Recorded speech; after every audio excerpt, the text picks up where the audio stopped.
Part 3.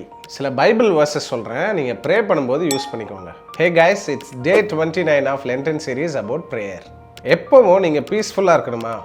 ஏசாயா 26:3 சொல்லி ஜெபம் பண்ணுங்க. யார் கூடயாச்சும் மிஸ் அண்டர்ஸ்டாண்டிங்கில் இருக்கீங்களா? கொலோசியர் 3:13 சொல்லி ஜெபம் பண்ணுங்க. கடவுளுக்குள்ள ஜாய்ஃபுல்லாக, ப்ரேயர்ஃபுல்லாக, தேங்க்ஃபுல்லாக இருக்கணுமா? 1 தெசலோனிக்கேயர் 5:16, 17, 18 இந்த வசனங்களை சொல்லி ஜெபம் பண்ணுங்க. கடவுளுக்குள்ள ஒரு ஃப்ரூட்ஃபுல்லான லைஃப் வேணுமா?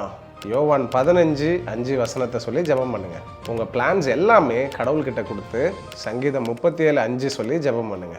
உங்கள் மைண்ட் அண்ட் லைஃப் டிரான்ஸ்ஃபார்ம் ஆகணுமா? ரோமர் 12:2 சொல்லி ஜெபம் பண்ணுங்க. உங்கள் தாட்ஸ் அண்ட் வேர்ட்ஸ் கடவுளை ப்ளீஸ் பண்ணணுமா? சங்கீதம் 19:14 சொல்லி ஜெபம் பண்ணுங்க. எதுக்குமே பயப்படாமல் இருக்கணுமா? உபாகமம் 31:6 சொல்லி ஜெபம் பண்ணுங்க. உங்களுக்கு குறை இல்லாமல் இருக்கணுமா? சங்கீதம் 34:10 சொல்லி ஜெபம் பண்ணுங்க. கடவுள் உங்களை உயர்த்தணுமா? 1 பேதுரு 5:6 வசனத்தை சொல்லி ஜெபம் பண்ணுங்க. இந்த வசனம் எல்லாத்தையும் சொல்லி ஜெபம் பண்ணுங்க. உங்கள் ப்ரேயர் இன்னும் எஃபெக்டிவாக இருக்கும். இன்னும் ப்ரேயர் பற்றி நிறைய கற்றுக்கலாம். அடுத்த வீடியோவில் சந்திப்போம்.